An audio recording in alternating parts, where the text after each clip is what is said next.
जिन लोगों का लगन सिंह है, मैं हमेशा दोबारा दोबारा यही बताता हूं कि मैं चंद्र राशि की बात कभी नहीं करूंगा, मैं लगन की बात करूंगा। जिन लोगों का लगन सिंह है उनके बारे में बात करूंगा, ठीक है। सिंह राशि के स्वामी कौन होते हैं? सूर्य। और सिंह राशि अगर कुंडली के फर्स्ट हाउस में आ गई तो that will be Leo ascendant, यानी कि सिंह लगन की कुंडली बनती है। सूर्य महाराज को ग्रहों का राजा भी कहा गया है, ग्रह राज माने गए हैं सूर्य।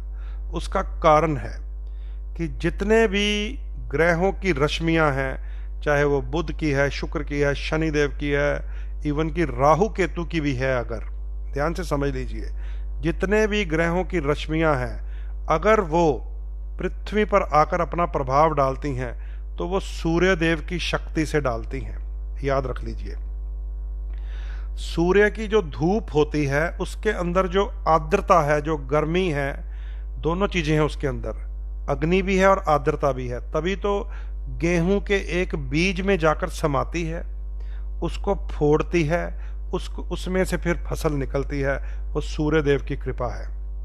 तो ध्यान से, जो हम सूर्य देव की बात करने जा रहे हैं इसे हमें समझना पड़ेगा कि इसीलिए सूर्य को ग्रह राज कहा गया है।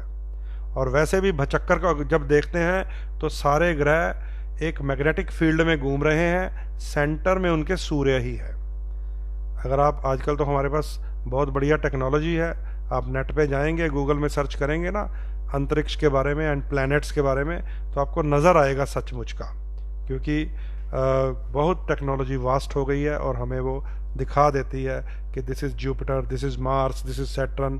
तो सूर्य के गिर्द ये घूम रहा है ये सारा सिस्टम, और ये बहुत बड़ा एक मैग्नेटिक फील्ड है जो परमात्मा अपने आप कर रहा है। और जिन लोगों ने गीता पढ़ी है या एपिसोड देखा होगा महाभारत का, तो आपने सुना होगा भगवान कृष्ण के मुख से कि उन्होंने अर्जुन को यह कहा था कि हे अर्जुन, तुम्हारे और मेरे कई जन्म हो चुके हैं, कई जन्म, और इन सभी जन्मों का एक गवाह है, वो है सूर्य। क्योंकि सूर्य तुम्हारे और मेरे जितने जन्म हुए हैं उन सब का साक्षी है। और ऐसे कई कोटन कोट ब्रह्मांड हैं, ये लिखा है गीता में, ऐसे कई करोड़ों सूर्य और भी हैं, ये भगवान ने अर्जुन को जानकारी दी। और जो सूर्य धरती के ऊपर जीवन की शक्ति को चलाता है, मैं वो सूर्य हूं। तो भगवान ने अपना फिर विराट स्वरूप दिखाया था अर्जुन को। तो भगवान ने स्वयं को भी सूर्य ही कहा है, और ये भी कहा है कि तुम्हारे और मेरे सभी जन्मों का गवाह जो है, साक्षी जो है, वो सूर्य ही है। इसलिए सूर्य की बहुत अधिक शक्ति है, सूर्य देव की बहुत अधिक वैल्यू है। सूर्य को आत्मा का कारक माना गया है। जैसे कहा जाता है ना, चंद्रमा मन सो जात, कि जातक के मन का स्वामी चंद्रमा है, वैसे ही सूर्य हमारी आत्मा का कारक है। सूर्य पित्त प्रधान ग्रह है, पित्त प्रधान, हीट बहुत होती है इसमें, गर्मी है। सूर्य हमारी हड्डियों का भी स्वामी है, ये भी याद रख लीजिए। हमारी हड्डियों के अंदर जितनी शक्ति है वो भी सनलाइट से ही बनती है, खासकर हमारी रिब्स की हड्डियां, हमारे फेफड़ों की हड्डियां, ये भी सूर्य की शक्ति के ऊपर ही निर्भर है। इसीलिए जब कोई बच्चा जब पैदा होता है, अगर वो 9 महीने 9 दिन से पहले पैदा हो गया, जिसको कहते हैं सतमाहा, 8माहा, अर्ली जिनकी डिलीवरी हो जाती है लेडीज की, उन बच्चों के फेफड़े वीक होते हैं, लंग्स वीक होते हैं, और उन लंग्स को स्ट्रॉन्ग करने के लिए उन्हें एक आधुनिक मशीन है, इनक्यूबेटर में रखा जाता है। इनक्यूबेटर में, अगर आप कोई लोग गायनी जानते हैं, कोई डॉक्टर है बीच में, तो वो इस बात को समझ सकते हैं या मुझे भी अपना एक्सपीरियंस शेयर कर सकते हैं। इनक्यूबेटर के अंदर ठीक वही टेम्परेचर मेंटेन किया जाता है, ठीक वही जो सूर्य देव के माध्यम से मां के गर्भ में होता है, और उन्हीं किरणों को भी बनाया जाता है येलो कलर की लाइट लगाकर इनक्यूबेटर के अंदर, क्योंकि हमारे जो बच्चे जो छठे महीने, 7वें महीने, 8वें महीने, कई ऐसे बच्चे होते हैं जो अर्ली उनकी प्रेगनेंसी में डिलीवरी हो जाती है माँ की, उनकी फेफड़ों की शक्ति, उनकी आत्मा की शक्ति, उनकी श्वास की शक्ति बढ़ाने के लिए उन्हें सूर्य की शक्ति चाहिए होती है। उन्हें धूप में बैठने के लिए भी कहा है, बच्चे को लेकर धूप में बैठने के लिए भी कहा गया है डॉक्टर द्वारा, और इंक्यूबेटर में भी रखा जाता है।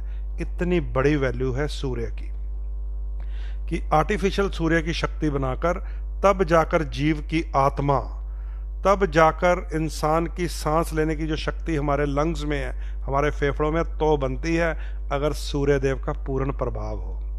और वैसे जितनी मर्जी हम प्रयास करते रहें, जितना मर्जी हम कोशिश करते रहें कि हमने जी जो अर्ली डिलीवरी हो गई थी, जिसको प्री मैच्योर बेबी बोल देते हैं, उसको हमने ऐसे डेवलप कर लिया, वो बेचारा बच्चा कमज़ोर ही रहता है, चाहे वो 20 साल का हो जाए, उसकी जो जिसको कहते हैं ना एनर्जी, वो कमज़ोर होती है प्री मैच्योर डिलीवरी की। तो उसको बहुत ज़्यादा सूर्य की ताकत की ज़रूरत चाहिए होती है। तो ये चीज़ें इन्हें आपको समझना पड़ेगा, इन्हें आपको जानना पड़ेगा। जब आप ग्रह शक्ति को समझ रहे हैं तो ग्रह 9 के 9 ग्रहों का प्रभाव हमारे शरीर पे आता ही है, और सूर्य का प्रभाव हड्डियों पर आता है, सूर्य का प्रभाव हमारे हार्ट पे आता है, दिल पे भी आता है। इसीलिए जब कुंडलियों में चतुर्थ भाव खराब हो जाए, चेस्ट का पार्ट, और सूर्य कुंडली में खराब हो, राहु या केतु के दोष में हो, शनि के साथ पितृ दोष में हो, या नीच राशि में हो, तो उसकी दशा अंतरदशा में ये बताना पड़ता है कि भैया ध्यान रखना, इस पीरियड में ये हार्ट के ऊपर, दिल के ऊपर आघात मारेगा। इसे हृदय आघात कहा जाता है। इसलिए हाँ, बहुत बहुत शुक्रिया जो नीचे लिख रहे हैं कि बच्चे उनके प्री मैच्योर हुए हैं और उन्होंने ये एक्सपीरियंस लिया है। तो आपके बच्चों को सूर्य की शक्ति दी गई है और उन्हें आगे भी धूप में बिठाया कीजिए। हमने जितने अपने बच्चे एसी में बिठा बिठा कर कुंठित कर लिए हैं, उतनी ही हम लोग गड़बड़ कर रहे हैं, अपने बच्चों के शत्रु बन रहे हैं हम लोग। तो जो बच्चे आप लोग नीचे लिख रहे हैं ना मेरी बात सुनकर कि प्री मैच्योर बेबी हुए हैं, उन्हें धूप में जाना बड़ा ज़रूरी है। इसीलिए एक पिक्चर मैंने देखी थी, कोई मिल गया, उसमें जो जादू था एलियन, उसको भी धूप ही चलाती थी, देखिए। और उसकी जो रिसेप्शन थी, आपने अगर देखी होगी वो पिक्चर कोई मिल गया, तो उसकी जो रिसेप्शन थी जो एलियंस के साथ मिली थी, नीचे एक इंस्ट्रूमेंट था, उसमें से आवाज़ आती थी, ओ ओ ओ ओ, ओम की साउंड निकाली है उसने, ओम ओम ओम ओम साउंड निकाली, तो ऊपर से उसका रिसेप्शन मैच हो गया था। और आज भी जो हमारी आधुनिक वेधशाला है नासा, वो यूट्यूब पे जाइएगा, सर्च कीजिएगा गूगल पे, वो यही कहती है कि सूर्य के निकट हम जितना पहुंच सके, हमें जाकर आवाज़ आई ओम ओम, कि सूर्य ओम की साउंड कर रहा है। और जब वो हम धरती से दूर जाते हैं, पृथ्वी अपनी धुरी पे रोटेट कर रही है, तो साउंड कर रही है ओम ओम ओम। तो ये मैं नहीं कह रहा, ये रिसर्च कह रही है। आप गूगल पे जाइए कि जब वो धरती से दूर जाकर उन्होंने पृथ्वी की आवाज़ सुनी, तो वो भी ओम साउंड कर रही है। वो कहते हैं हम सूर्य के जितना निकट जा सके जाकर हमें आवाज़ सुनाई दी, वो भी ओम साउंड कर रही है। इसीलिए ओम को ही इस संसार का, इस धरती का पिता कहा गया है। ओम को ओमकारम बिंदु संयुक्तम नित्यम ध्ययंती योगिने कामदम मोक्षदम चैव ओमकाराय नमो नमः। ओम से ब्रह्मा विष्णु महेश का प्रकटय है। ओम ही है जो ब्रह्म है। ओम से ही फिर प्रभु ने सोचा कि मुझे अब निराकार से आकार में आना चाहिए, तो उन्होंने भगवान विष्णु के रूप में सागर में जन्म लिया। उन्होंने फिर जब सृष्टि की रचना करनी चाहिए तो नाभि में से ब्रह्मा जी का संरचना की। और शंकर भगवान के बारे में मुझसे मत पूछना, समझ गए। उसके लिए आपको एक यूट्यूब पे सीरियल पड़ा, जप तप व्रत, जप तप व्रत, उसको देख लीजिएगा, ठीक है। क्योंकि उनका गोत्र पूछने लग गए थे उनकी शादी में, तो वहाँ पर भी राहु केतु ने फाइटिंग शुरू कर दी थी। मैं नहीं शुरू करूँगा। तो ओम ईश्वर का ब्रह्म रूप है, जिसको कहते हैं अकाल। अकाल रूप ईश्वर का ओम है, और उसका जो आकार लिया, जब उन्होंने सकार लिया, तो वो ब्रह्मा विष्णु महेश है। जब इन ब्रह्मा विष्णु महेश ने इलेक्ट्रॉन, प्रोटॉन और न्यूट्रॉन ने एनर्जी प्रकट की, इलेक्ट्रिसिटी, फायर, तो वो देवी दुर्गा है। याद रख लीजिए, जितना भी आधुनिक विज्ञान है, जब वो इलेक्ट्रॉन, प्रोटॉन और न्यूट्रॉन की बातें करता है, इलेक्ट्रिसिटी की बातें करता है, बेस यही होता है। और जब ब्लैक होल से वो कुछ ना ढूंढ सके, तो उन्होंने इसे नाम दिया गॉड पार्टिकल का। इसको भी आप गूगल सर्च कर लीजिएगा कि हमें कुछ नहीं मिला, हमें बिल्कुल इतनी बारीक, रेत के कण से भी बारीक जो चीज़ मिली है, जिससे ये सारा संसार बना हुआ है, ब्रह्मांड, उसे गॉड पार्टिकल कहा है। गॉड पार्टिकल, ठीक है, कि भैया ये भगवान ही बना सकते हैं, ये गॉड पार्टिकल है, इंसान के बस का काम नहीं है। ये रिसर्चेज हैं, ये मैं एज एस्ट्रोलॉजर नहीं कह रहा हूँ, ठीक है। इसको आप सर्च कीजिए, जो जो मैं बातें बोलता हूँ आप सर्च किया कीजिए। तो हमारी बातों में कई बातें खुलती हैं, खुलने दो, ज्ञान होता है। सूर्य की बात समझ लीजिए। सूर्य सिंह राशि का स्वामी है, सूर्य मेष राशि में उच्च होता है, और सूर्य तुला राशि में नीच हो जाता है। तुला राशि में सूर्य जब जाता है, अभी आजकल कहाँ पे है सूर्य मालूम है आपको? आजकल सूर्य कन्या राशि में है, और इसके बाद 17 अक्टूबर को या 16 अक्टूबर को 30 डेज के लिए सूर्य देव तुला राशि में चले जाएंगे। उसको कहा जाता है कि सूर्य को कार्तिक का दोष लग गया है। कत्तक महीने की पूजा लगती है, कत्तक पूजा, कार्तिक पूजा लगती है उन बच्चों को जिनका जन्म तुला के सूर्य में होता है, नीच के सूर्य में होता है, क्योंकि उसका प्रभाव पिता पर आएगा। पिता पर सूर्य का, नीच के सूर्य का प्रभाव पिता पर आता है।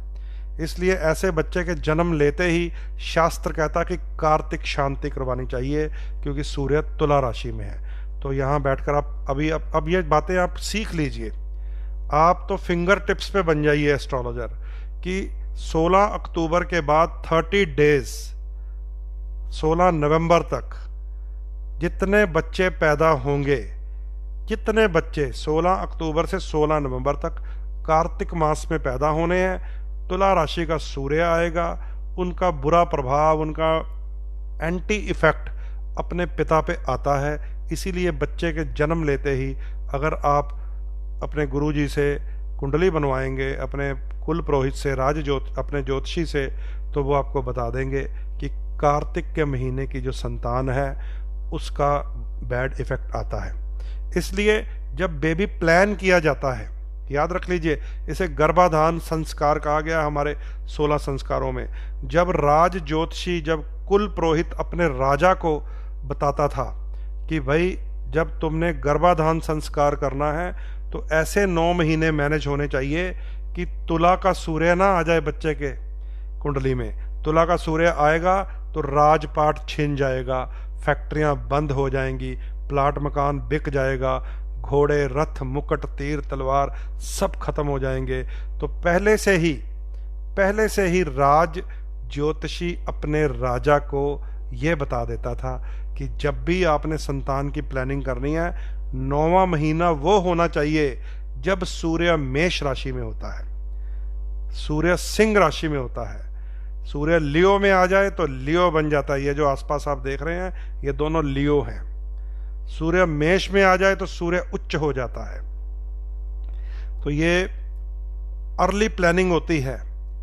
बेबी अगर आपने प्लान करना हो कि हमारा बच्चा कामयाब हो, हमारा बच्चा इंजीनियर बने, डॉक्टर बने, वकील बने, है ना, साइंटिस्ट बने, तो ये पहले प्लानिंग होती है। अननोइंगली इंटरकोर्स करने से जो बेबी पैदा होगा उसका 9 महीने बाद क्या ग्रह निकलने हैं, क्या बनना है, आपको पहले भी बताया जा सकता है, समझेंगे। इसलिए याद रख लीजिए कि 16 अक्टूबर से लेकर 16 नवंबर के बीच में जितने बच्चे पैदा होते हैं उनके जीवन में अर्ली संघर्ष शुरू हो जाता है। उनके जीवन में ऐसे ऐसे हालात पैदा होते हैं कि वो जितने मर्जी अच्छे काम कर लें, क्योंकि सूर्य उच्च होगा तो बोलेंगे तेरे चेहरे पे सूर्य जैसी रौनक है, चमक है। सूर्य नीच होगा तो उसको अपमान, अपयश, लीगल प्रॉब्लम्स, जेल की यात्राएं तक करते हैं नीच सूर्य वाले बच्चे। तो उनका इफेक्ट अपने ऊपर भी आ जाता है, पिता के ऊपर भी आ सकता है। पिता की जमीन जायदाद खराब हो जाएगी और अपने लिए जेल यात्राओं की तैयारी हो जाती है, अपमान, अपयश की, कलंक की, संघर्ष की। फिर वो खिंचती रहती है उनकी जिंदगी, 40-40, 50-50 साल के हो जाते हैं और वो संघर्ष नहीं मिटता, क्योंकि वो कार्तिक महीने का जन्म होता है। इसलिए ये प्लानिंग्स है भाई, इनको आपको समझना पड़ेगा, ठीक है। तो सूर्य राजा को कहा गया है, सूर्य सिंह राशि के स्वामी हैं, सूर्य मेष राशि में उच्च माने गए हैं, सूर्य तुला में नीच माने गए हैं, जिसको कार्तिक का महीना कहा गया है। सूर्य हमारी आंखों की रोशनी के भी स्वामी हैं, सूर्य चंद्रमा दोनों ही हैं, ठीक है। तो सूर्य जो हमें ज्वर हो जाता है ना, बुखार, उसके भी स्वामी सूर्य हैं। सूर्य हमारी पेट की बीमारियों के भी स्वामी हैं, क्योंकि सूर्य की जो 5वीं राशि है सिंह राशि, वो 5म स्थान में पेट आता है काल पुरुष के। तो वो 5वें घर में 5 नंबर राशि पेट का स्थान मानी गई है, जो बेसिक कुंडली बनती है। इसलिए पेट की बीमारियों जितनी होंगी वो भी सूर्य से होती है, हड्डियों के रोग जितने होंगे वो भी सूर्य से होते हैं। और आंखों में कई बार टेढ़ापन आ जाता है, जिसको पंजाबी में कहते हैं ना भेंगापन, है ना, टेढ़ी आंखें एक इधर घूम रही है, वो सूर्य की एक्स्ट्रा हीट से होता है, सूर्य के कारण होता है। बाल जो उड़ जाते हैं, गंजापन जिनके अंदर है, गंजापन याद रख लीजिए, लगन का सूर्य गंजापन, 12वें घर का सूर्य आंखें, दूसरे घर का सूर्य टीथ, इनको खराब कर देता है, ये आपको समझना पड़ेगा। तो ये सूर्य की बातें हो रही हैं, क्योंकि एपिसोड 1 घंटे से ऊपर चला गया तो काम खराब हो जाएगा। 59 मिनट्स का हो गया है, तो इसको हम आगे अब नेक्स्ट में ले जाएंगे कल, ठीक है। इंट्रोडक्शन आप सुन लीजिए बस, कि सूर्य सिंह राशि के स्वामी हैं, सूर्य मेष राशि में उच्च होते हैं। जो बच्चे अप्रैल में जन्म लेते हैं उनके जीवन में कुछ अलग से सफुर्ती रहती है। जो बच्चे अक्टूबर वाला जो मैंने अभी आपको बताया तुला राशि में जन्म लेते हैं, उनके जीवन में एक एक्स्ट्रा स्ट्रगल सा रहता है, ठीक है, किसी भी सेक्टर में आ सकता है, क्योंकि वो तुला राशि में वो नीच होते हैं। सूर्य ग्रह शनि के एंटी हैं। इसके लिए आपको जब नेक्स्ट एपिसोड में बातें करेंगे, सूर्य शनि की कथा भी बताऊंगा कि क्यों सूर्य और शनि पिता और पुत्र होने के बावजूद एक दूसरे के एंटी हैं, पिता और पुत्र होने के बावजूद एक दूसरे के एंटी हैं, ठीक है। और सूर्य ग्रह राहु से भी पीड़ित हो जाते हैं, सूर्य ग्रह राहु से भी पीड़ित हो जाते हैं, क्योंकि सूर्य और राहु आपस में जो इनका नाता है, वो आपको हनुमान जी की कथा सुनाऊंगा कि जब हनुमान जी ने मुख में डाला सूर्य को, तो राहु और केतु ही थे जो ब्रह्मा जी के पास चले गए थे कि हे ब्रह्मा, आपने हमें वरदान दिया था इसे ग्रहण लगाने का, हमारे से शक्तिशाली ये कौन है। तो ब्रह्मा जी मुस्कुरा पड़े थे कि यही तो तुम्हारे मुख से निकालना था कि तुम राहु केतु शनिचर, तुमसे भी ज्यादा शक्तिशाली बजरंग बली है। महादेव ने अपना रुद्र अवतार ले लिया है। लेकिन सूर्य केतु एक अजीब चीज है। सूर्य केतु याद रख लीजिए, सूर्य केतु राजयोग भी बना देता है। सूर्य राहु तो ग्रहण दोष लगा देता है, कलंक लगा देता है, लेकिन सूर्य केतु अगर कुंडली को सही तरीके से स्टडी कर लिया गया तो वो राजयोग भी क्रिएट कर देता है। क्योंकि सूर्य सरकार है, केतु पताका है, केतु ध्वजा है, केतु फ्लैग है। अगर सरकार और फ्लैग इकट्ठे हो गए और इन दोनों का योग किसी अच्छे हाउस में हो गया तो वो राज दरबार की सबसे ऊंची पदवी तक ले जाता है सूर्य केतु। सूर्य ग्रह जब नीच होता है, ध्यान से सुन लीजिए, शाहरुख खान की जन्म पत्री में सूर्य नीच है। शाहरुख खान का जन्म जो है ना, जो कार्तिक माह से 16 अक्टूबर से लेके फलां नवंबर तक है। ऐसे कई मैं आपको नाम बताऊंगा कि नीच के सूर्य में लोगों ने जो ऊंचाइयां हासिल की हुई हैं, उसे विख्यात नहीं कहते, उसे कुख्यात कहते हैं। जिसको कहते हैं ना, बदनाम हुए तो क्या, नाम तो हुआ।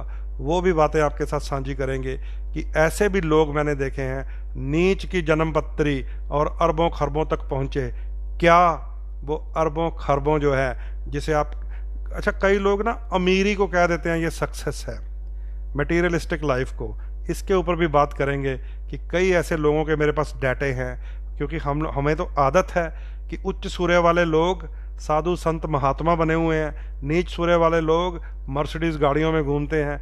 उसके पीछे क्या राज है ये भी मैं आपको बताऊंगा कि कैसे ये सेलिब्रिटीज जो हैं इनका अंत कैसा होता है, कैसे रावण की लंका को आग लगती है जिसने अपने सारे ग्रह उच्च कर लिए थे। ये सारी बातें आपके साथ साझी करेंगे। और अभी क्योंकि एपिसोड लगभग आगे चला गया है, लंबा हो गया है, तो कल प्रयास करेंगे, अगर ईश्वर ने कृपा की, आवाज़ निकालने की शक्ति मुझे दी, तो कल फिर आपके साथ मिलूंगा इसी समय, इसी आपके साथ लाइव के ऊपर, और सूर्य की बातें आगे चलाएंगे। ठीक है, तो दोस्तों अब आपसे मैं इजाज़त ले रहा हूं। जाते हुए मैं आपको फिर से याद दिला देता हूं कि 1 अक्टूबर 2020 अधिक मास चल रहा है, अश्विनी मास चल रहा है, पूर्णमासी आ गई है। इससे बढ़िया, इससे शानदार, इससे अच्छा दिन नहीं होता। अगर आपके जीवन में व्याकुलता है, अगर आपके जीवन में प्रॉब्लम है, अगर आपके जीवन में परेशानियां हैं, तो नारायण की भक्ति, ईश्वर की भक्ति और पूर्णमासी का दिन, क्योंकि ये अधिक मास चल रहा है, मल मास चल रहा है, इसका आप लोग लाभ उठा सकते हैं। अपने अपने निकट किसी से भी आप, जो भी आपके एस्ट्रोलॉजर्स हैं, जो आपके गाइड हैं, आपके मेंटर हैं, आपके काउंसलर्स हैं, आपके गुरु हैं, उनसे आप आशीर्वाद लेने जा सकते हैं। इन्हीं शब्दों के साथ अपनी वाणी को मैं विराम लगा रहा हूँ। ईश्वर ने अगर इजाज़त दी तो कल फिर आपसे मिलेंगे। नमस्कार।